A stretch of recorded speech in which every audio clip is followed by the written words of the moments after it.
എത്ര നോക്കിയാലും നന്നാവൂല, എത്ര റെഡിയാക്കാൻ നോക്കിയാലും റെഡിയാവൂല. അതുകൊണ്ട് ഫഹദറൂഹും, അവരുടെ കാര്യത്തിൽ പ്രത്യേകമായി ഒന്ന് ശ്രദ്ധ ചെലുത്തണേ എന്ന് പരിശുദ്ധമായ ഖുർആൻ. വഇൻ തഅഫൂ വതസ്ഫഹൂ വതഗ്ഫിറൂ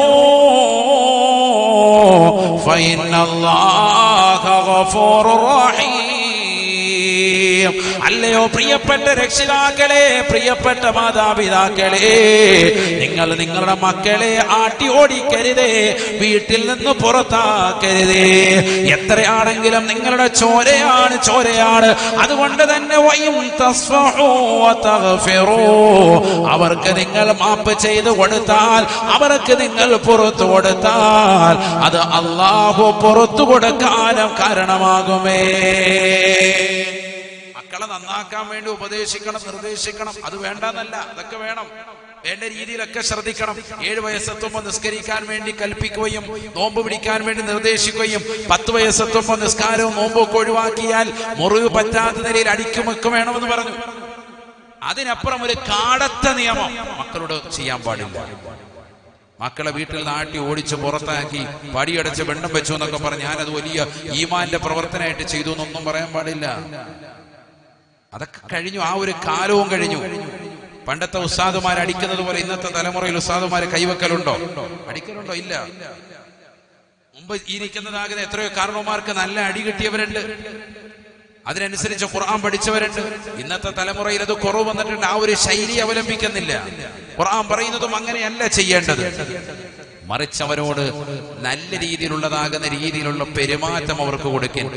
ചെറിയ പ്രായം മുതൽ 7 വയസ്സ് വരെ അവരോടൊപ്പം നിങ്ങൾ ചേർന്ന് നിൽക്കണം, കളിച്ചും രസിച്ചും കൊണ്ട്. ഖുർആൻ പറഞ്ഞത് അതാണ്. അലി റളിയല്ലാഹു അൻഹു പഠിപ്പിച്ചതും അതാണ്. ലഅിബുഹും സബഅ വഅദ്ദിബുഹും സബഅ വസാഹിബുഹും സബഅ. ചെറിയ പ്രായം മുതൽ 7 വയസ്സ് വരെ കുട്ടികളോട് നിങ്ങൾ കളിച്ചും രസിച്ചും നിലകൊള്ളണേ. 7 വയസ്സ് മുതൽ 14 വയസ്സ് വരെ കുട്ടികളെ മര്യാദ പഠിപ്പിച്ചുകൊണ്ട് നിലകൊള്ളണേ. ഇത് നമ്മൾ കളിപ്പിക്കേണ്ട സമയത്ത് കളിപ്പിക്കൂല, അപ്പൊ ഭയങ്കര ഇടിയും തൊഴിയും കൊടുക്കുകയാണ്. 3 വയസ്സുള്ള കുട്ടിയെ നോമ്പ് പിടിപ്പിച്ചിട്ട് അവനെ കൊണ്ട് ഇടങ്ങേറാക്കി സുന്നത്ത് നോമ്പും ഫർദും ഒക്കെ പിടിപ്പിച്ച് അവനിരുന്ന് നോമ്പ് തുറക്കുന്നതിന്റെ ഫോട്ടോ സ്റ്റാറ്റസിലിടാൻ വാപ്പമാരും ഉമ്മമാരും വല്ലാതെ വ്യഗ്രപ്പെടുന്ന കാലഘട്ടം. 3 വയസ്സുള്ള കുട്ടിയോട് നോമ്പ് പിടിപ്പിക്കാൻ ആരാ പറഞ്ഞു? 7 വയസ്സെത്തുമ്പോഴാണ് കുട്ടികളോട് നോമ്പ് തന്നെ പിടിക്കാൻ വേണ്ടി കൽപ്പന കൊടുക്കാൻ പറഞ്ഞത്. പ്രചോദനം കൊടുത്ത് അവൻ കൂടെ പിടിച്ചു. ഒരു ഉച്ചവരെ ആകുമ്പോഴത്തേക്കും കുട്ടികൾക്ക് വിശക്കുന്നെന്ന് പറയുമ്പോൾ ആഹാരം കൊടുക്കണം. അത് 3 വയസ്സുള്ള കുട്ടിയെ കൊണ്ട് നോമ്പ് പിടിപ്പിച്ചിട്ട് ഉമ്മ സെൽഫി എടുത്തിട്ട് ഉമ്മാക്ക് ക്രെഡിറ്റ്, മകന് വിശപ്പും ദാഹവും ദുഃഖവും. അവൻ വലുതാകുമ്പോൾ 7 വയസ്സിലേക്ക് എത്തുമ്പോൾ പിന്നെ നോമ്പെന്നുള്ളത് അവനൊരു ഭാരമായി കാണുകയാണ്. അതുകൊണ്ടാണ് അന്ന് തുടങ്ങി വെച്ച ചില ചെയ്തികൾ ഇന്നും 10ാം ക്ലാസ് കഴിഞ്ഞിട്ട് ചില കുട്ടികൾ നോമ്പ് പിടിക്കുന്ന സമയത്ത് റമദാൻ മാസത്തിൽ പോലും ഇടയ്ക്കിടയ്ക്ക് മുഖം കഴുകാൻ പോകും.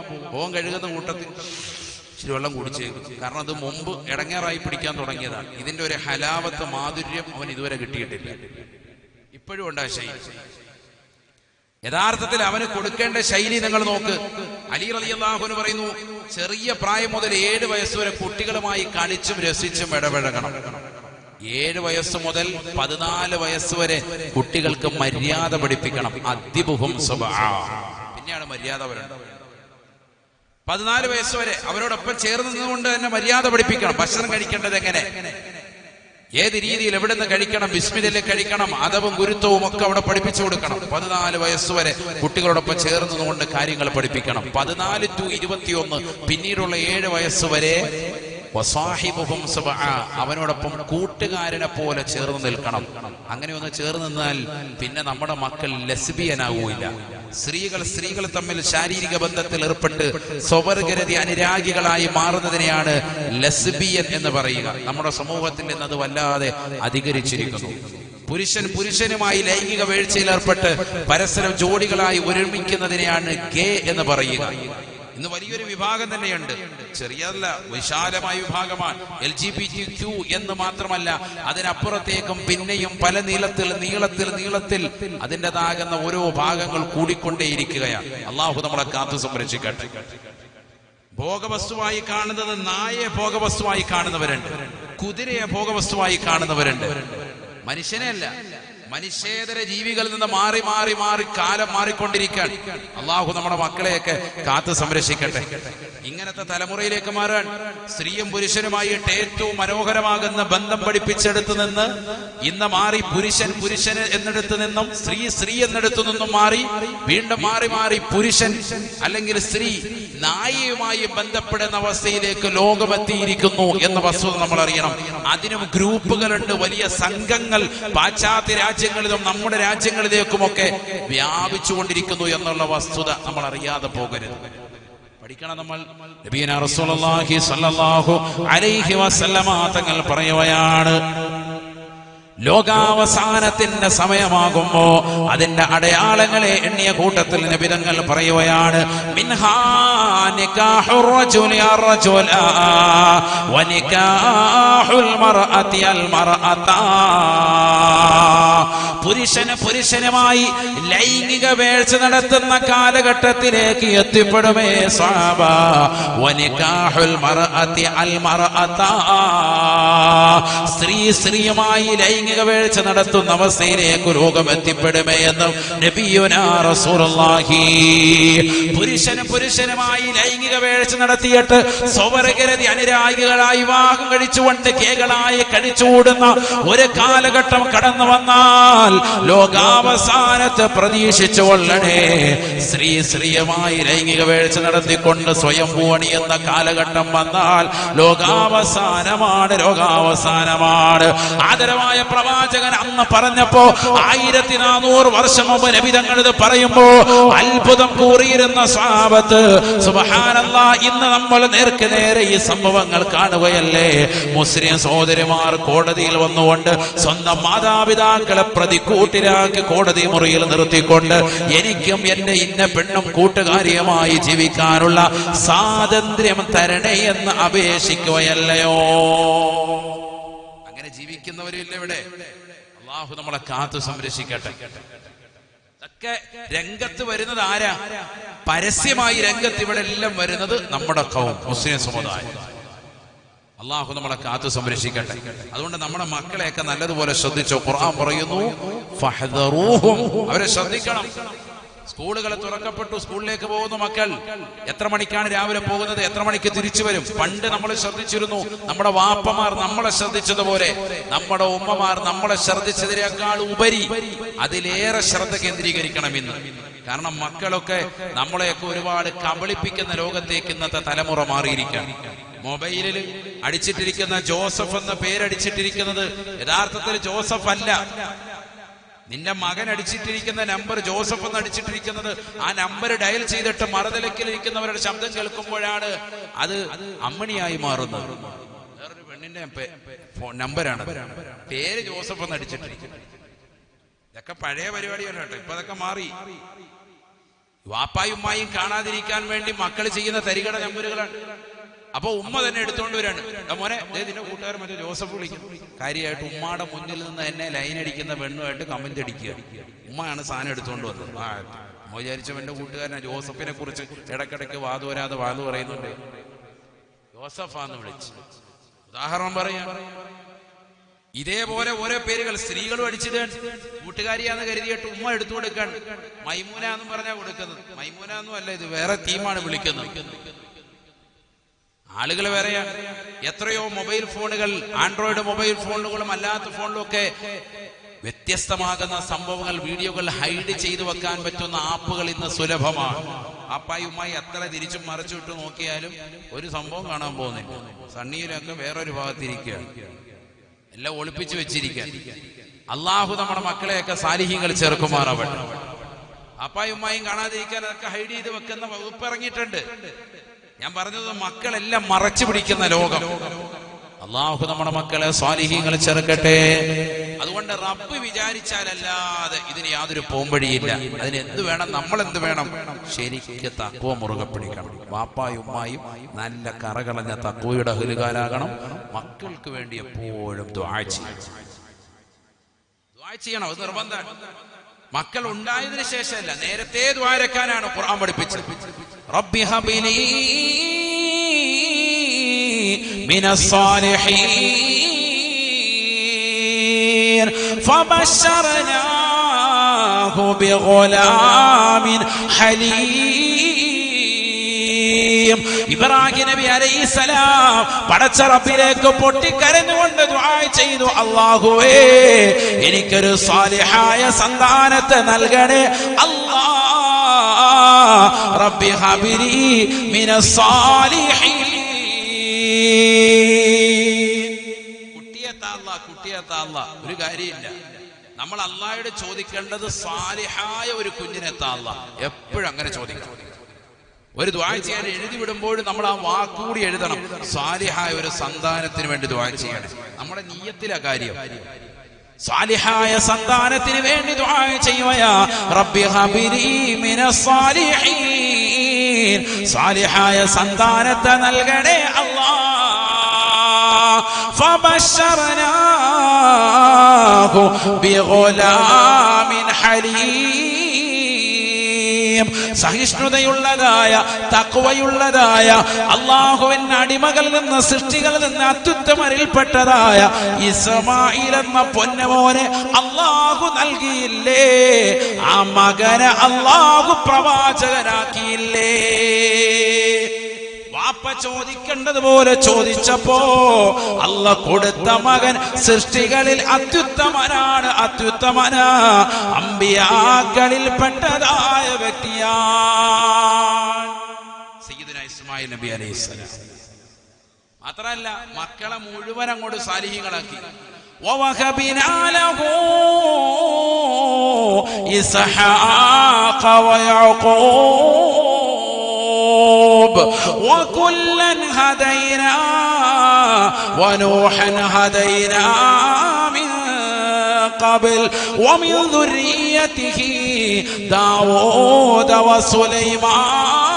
وسليمان وأيوب ويوسف وموسى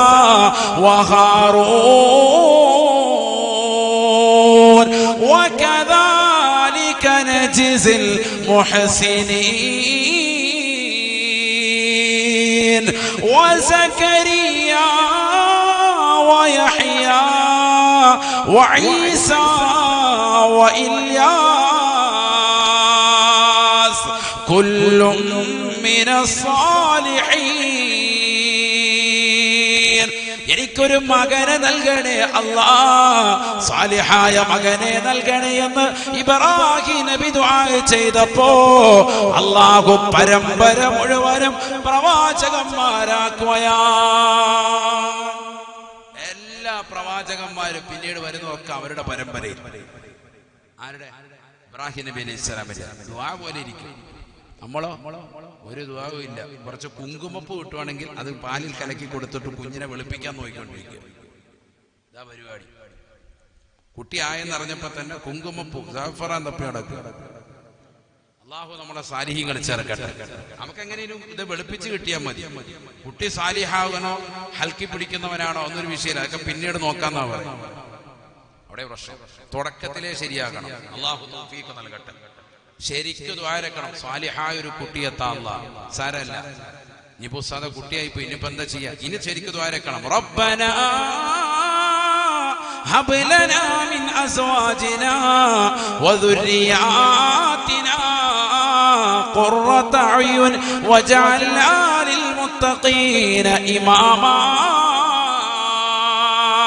അല്ലാഹുവേ പടച്ച റബ്ബേ, എന്റെ ഇണകളെയും സന്താനങ്ങളെയും കൺകുളിർമയാകുന്ന സന്താനങ്ങളായി ഇണകളായി നീ കബൂലാക്കണേ അല്ലാഹ്. മുത്തഖീങ്ങൾക്ക് എന്നെ ഇമാമാക്കണേ അല്ലാഹ്, നേതൃത്വമാക്കണേ അല്ലാഹ്.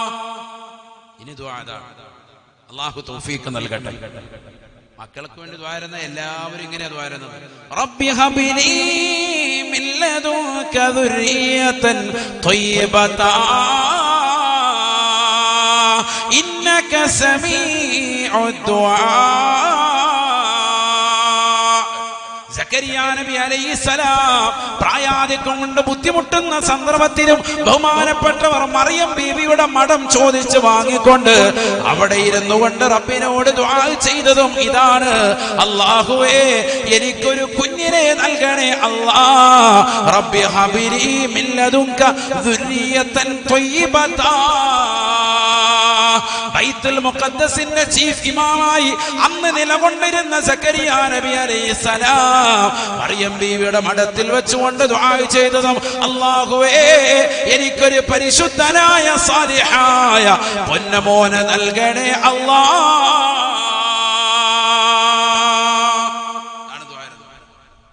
ആരെയാ കൊടുത്തത്? അല്ലാഹു സുബ്ഹാനഹു വ തആല. ഫനാദതുൽ മലായികതു വഹുവ ഖായിമുൻ യുസല്ലി ഫിൽ മിഹ്റാബ് അന്നല്ലാഹ യുബശ്ശിറുക ബിയഹ്യാ മുസദ്ദിഖൻ ബികലിമത്തിൻ മിനല്ലാഹ് വസയ്യിദൻ وحصورا ونبيا من الصالحين. സാലിഹായ ഒരു പൊന്നമോനെ ചോദിച്ചതാകുന്ന സക്കരിയ, നിനക്കിതാ നാം ഇതാ യഹ്യ എന്നൊരു പൊന്നമോനെ നിനക്ക് നാം സമ്മാനിക്കുകയാണ്. നമ്മ അദ്ദേഹത്തെ പ്രവാചകരായി നിയോഗിക്കുകയാ. അദ്ദേഹം സാലിഹായ മകനാ, സാലിഹായ വ്യക്തിത്വമാണ്. അതിൽ ഉൾപ്പെടണം നമ്മൾ. അല്ലാഹു തൗഫീഖ് നൽകട്ടെ. അതിനാണ് ഈ അമലുകൾ ചെയ്യാൻ പറഞ്ഞത്. അതിനാണ് തഖ്വ വെച്ചുള്ള ജീവിതം. അതിന് ലൈംഗിക വിശുദ്ധി അനിവാര്യമാണ്. മോശപ്പെട്ട ഒരു തലത്തിലേക്ക് നമ്മുടെ കാതോ നമ്മുടെ അവയവങ്ങളോ കൊണ്ടുപോകാൻ പാടില്ല. നഗ്നതകൾ പരപുരുഷന്മാർക്ക് ദർശിപ്പിച്ചുകൊണ്ട് നടക്കാനേ പാടില്ല. സ്ത്രീകൾ ശ്രദ്ധിക്കുക, ഔറത്ത് ഒഴിവാക്കാൻ പാടില്ല. നബീന റസൂലുള്ളാഹി സ്വല്ലല്ലാഹു അലൈഹി വസല്ലം തങ്ങൾ പറഞ്ഞില്ലയോ, അൽ മർഅതു കുല്ലുഹാ ഔറാ ഇദാ ഖറജത് ഇസ്തശറഫഹ ശൈത്താൻ. ഒരു പെണ്ണ് ശരീരം മുഴുവനും നഗ്നതയാ. അവരുടെ തലയിലെ മുടി മുതൽ കാലിന്റെ നഖം വരെ അന്യരാകുന്ന പരപുരുഷന്മാരിൽ നിന്ന് മറക്കണേ. ഔറത്താൻ, ഔറത്താൻ. അല്ലാഹു തൗഫീഖ് നൽകട്ടെ. പ്രത്യേകിച്ച് ഫിത്നയുടെ കാലഘട്ടത്തിൽ പൂർണ്ണമായി ശ്രദ്ധിക്കണം. അല്ലാഹു തൗഫീഖ് നൽകുമാറാവട്ടെ. തുറന്നിട്ട് അടക്കാൻ പാടില്ല. പിശാച് അവരുടെ നഗ്നതയെ പരപുരുഷന്മാരിലേക്ക് ദർശിപ്പിക്കും എന്ന് സയ്യിദുനാ റസൂലുള്ളാഹി. എന്താ നമ്മുടെ അവസ്ഥ? ഇന്നിങ്ങനെ ആടി ഒരിച്ചിങ്ങനെ നടക്കുക, തേരാപ്പാര യാ അല്ലാഹ്. ഒരു ശ്രദ്ധയില്ല, ഒന്നുമില്ല. മോശമാകുന്ന ചുറ്റുവട്ടത്തിലേക്ക് നമ്മുടെ തലമുറകൾ പോകുന്നു. ഞാൻ നിർത്തുകയാണ്, ദീർഘിപ്പിക്കുന്നില്ല. അള്ളാഹു നമ്മളെയൊക്കെ സ്വാലിഹീങ്ങൾ ചേർക്കുമാറാവട്ടെ. അതുകൊണ്ട് ശ്രദ്ധിക്കണേ, നമ്മുടെ തലമുറകൾ നല്ലതുപോലെ ശ്രദ്ധിക്കാൻ മാറ്റത്തിനൊരു തിരികൊളുത്തണം. തഖ്വയിൽ അധിഷ്ഠിതമായ ജീവിതം നയിക്കണം. നമ്മുടെ നിസ്കാരം, നമ്മുടെ ഇബാദത്തുകൾ ഒക്കെ പടച്ചറബ് സ്വീകരിക്കണം. ദുൽഹിജ്ജ 1 മുതൽ 9 വരെ നമ്മൾ നോറ്റതാകുന്ന നോമ്പുകൾ കബൂലിയത്തുണ്ടാവണം. ഹജ്ജ് ചെയ്തത് ഇനി സ്വീകരിക്കപ്പെടണമെങ്കിൽ ശിഷ്ടകാല ജീവിതം നോക്കും. എങ്ങനെയാണത് മബ്റൂറാവുക, എങ്ങനെയാണ് മഖ്ബൂലാകുക? നിന്റെ നിസ്കാരവും നിന്റെ നോമ്പും ഇനിയുള്ള ചിട്ട ജീവിതവും ഒക്കെ കറക്റ്റാണോ എന്ന് നോക്കരാൻ. അതൊക്കെ പക്കയാണ്, ഓക്കെയാണ് എങ്കിൽ അൽഹംദുലില്ലാഹ് ഒക്കെ മഖ്ബൂലാവും. അല്ലാഹു ആ രീതിയിൽ ഖബൂലിയത്ത് നൽകി അനുഗ്രഹിക്കട്ടെ. നമ്മുടെ കണ്ണിനെ, നമ്മുടെ കാതുകളെ, നമ്മുടെ ശരീരത്തിന്റെ അവയവങ്ങളെ ശ്രദ്ധിച്ച്, നമ്മുടെ കുടുംബങ്ങളെ ശ്രദ്ധിച്ച്, കുടുംബങ്ങളെ എപ്പോഴും ശ്രദ്ധിക്കണം. ഭാര്യയെ ശ്രദ്ധിക്കണം, മക്കളെ ശ്രദ്ധിക്കണം. ഒരു വാപ്പ എന്ന നിലയ്ക്ക്, ഭർത്താവ് എന്ന നിലയ്ക്ക് നമ്മുടെ ഏറ്റവും വലിയ കടമയാണ്, പ്രത്യേകിച്ച് ഈ കാലഘട്ടത്തിൽ. കാരണം എല്ലാ പിഴയ്ക്കാനുള്ള സാഹചര്യങ്ങൾ അനുകൂലമായിരിക്കുന്ന കാലഘട്ടമാണ്. മൊബൈൽ ഫോണിൽ അശ്ലീലത വർദ്ധിച്ചുകൊണ്ടിരിക്കുന്ന കാലഘട്ടമാണ്. നമ്മൾ കൊടുക്കുന്ന മൊബൈൽ അത് കുട്ടികൾക്ക് കൊടുക്കുമ്പോൾ പ്രത്യേകം ശ്രദ്ധിക്കണം. അവർ കാണുന്ന വീഡിയോസുകൾ, അനാവശ്യ വീഡിയോകൾ വരാത്ത നിലയ്ക്ക് സെറ്റിംഗ്സിൽ മാറ്റം വരുത്താൻ സാധിക്കും നമുക്ക്. അത് കൃത്യമായി ചോദിച്ച് അത് അടയാളപ്പെടുത്തി കറക്റ്റ് ചെയ്തിട്ട് കുട്ടികളുടെ കയ്യിൽ 10 മിനിറ്റ് നമ്മൾ മൊബൈൽ കൊടുക്കുമ്പോൾ പോലും കൊടുക്കാവുള്ളൂ. കാരണം കുട്ടികൾ അശ്ലീലതയിലേക്ക് വന്നാൽ അവരുടെ മനസ്സ് പിന്നെ അതിലേക്ക് തന്നെ മന്ത്രിച്ചുകൊണ്ടിരിക്കും. മോശപ്പെട്ട വീഡിയോസുകൾ കണ്ടുകൊണ്ടിരിക്കും. വാപ്പയും ഉമ്മയും അറിയാതെ തന്നെ മക്കൾ പിഴച്ചുകൊണ്ടിരിക്കും. അന്യരാകുന്ന ആളുകളുമായി സംസാരിക്കുമ്പോൾ വരുന്ന മാറ്റങ്ങൾ നമ്മൾ ശ്രദ്ധിച്ചാൽ മതി. ലഹരിക്ക് അടിമപ്പെടുന്ന ഒരു യുഗത്തിലേക്ക് ഇന്നത്തെ തലമുറ മാറുകയാണ്. ആണുകളുമുണ്ട്, സ്ത്രീകളുമുണ്ട്. ചെറിയ കുട്ടികൾ പോലും ലഹരിക്ക് അടിമപ്പെടുന്ന യുഗത്തിലേക്ക് മാറിയിരിക്കുകയാണ്. അതുകൊണ്ട് വലിയ പരീക്ഷണങ്ങൾ നമുക്ക് വരുന്നതിന് മുമ്പ് അള്ളാഹുവിലേക്ക് നമ്മൾ മടങ്ങണം. അള്ളാഹു തൗഫീഖ് നൽകട്ടെ. വഅനീബു ഇലാ റബ്ബിക്കും വഅസ്ലിമൂ ലഹു മിൻ ഖബ്ലി അൻ യഅതിയകുമുൽ അദാബു സുമ്മ ലാ തുൻസറൂൻ. പടച്ച റബ്ബിന്റെ പരീക്ഷണങ്ങൾ വരുന്നതിന് മുമ്പ് അള്ളാഹുവിലേക്ക് തൗബ ചെയ്ത് മടങ്ങണം. വന്നു കഴിഞ്ഞാൽ പിന്നെ പടച്ച റബ്ബ് ഒരിക്കലും സഹായിക്കൂല. എത്ര പ്രതിസന്ധികളും വിപത്തുകളും പടച്ച റബ്ബ് ഈ ഭൂമുഖത്ത് നൽകി. വലിയതാകുന്ന കോവിഡിന്റെ സാഹചര്യത്തിൽ എവിടെയായിരുന്നു നമ്മുടെ ഇന്ന് കാണുന്നതാകുന്ന സാമ്പത്തിക വ്യവസ്ഥ? എല്ലാം താറുമാറായില്ലേ? ഗൾഫ് നിലച്ചു. പടച്ച റബ്ബിനെ വിളിക്കാനുള്ളതാകുന്ന സാഹചര്യങ്ങൾ, പള്ളികൾ പോലും അടയ്ക്കപ്പെട്ടതാകുന്ന അവസ്ഥയിലേക്ക്, ജുമുഅ പോലും നിർത്തിവെക്കേണ്ട അവസ്ഥയിലേക്ക് മഹല്ലുകളിൽ എത്തിപ്പെട്ടു. എല്ലാവരും ഒറ്റപ്പെട്ടു. പരസ്പരം ഒന്ന് കൈപിടിക്കാൻ പോലും പറ്റാത്ത സാഹചര്യത്തിലേക്ക് നമ്മളെ പടച്ച റബ്ബ് എത്തിച്ചു. അതുകൊണ്ട് എല്ലാ പിണക്കങ്ങളും മാറ്റി ഇണക്കത്തിലേക്ക് വരെ ഐക്യപ്പെടുന്ന ഒരു സാഹചര്യം ഈ സമൂഹത്തിന് അനിവാര്യമായിരിക്കാൻ, അതിനുവേണ്ടി ഇരു സമസ്തയിലെ സമുന്നതരാകുന്ന നേതൃത്വങ്ങളും പണ്ഡിതന്മാരും തയ്യാറായിരിക്കുന്ന ഒരു കാലഘട്ടം കൂടിയാണ്. തികച്ചും ശ്ലാഘനീയമാണ്. നമ്മളെല്ലാവരും ആഗ്രഹിക്കുകയും അത് തന്നെയാണ്. അള്ളാഹു അത്തരത്തിലുള്ള ഒരു വലിയ കൂട്ടായ്മയ്ക്ക് അള്ളാഹു തൗഫീഖ് നൽകി അനുഗ്രഹിക്കുമാറാവട്ടെ. അതിനുവേണ്ടി ആരെല്ലാം അണിയറയിൽ പ്രവർത്തിക്കുന്നവരുണ്ടോ അവർക്കെല്ലാവർക്കും അള്ളാഹു ഖൈർ പ്രദാനം ചെയ്യുമാറാവട്ടെ. നമ്മുടെ സമുന്നതരാകുന്ന ഉസ്താദുമാർക്ക്, ഉലമാക്കൾക്ക്, ഉമറാക്കൾക്ക് അള്ളാഹു എല്ലാവിധ ആഫിയത്തും ദീർഘായുസ്സും പ്രദാനം ചെയ്യുമാറാവട്ടെ.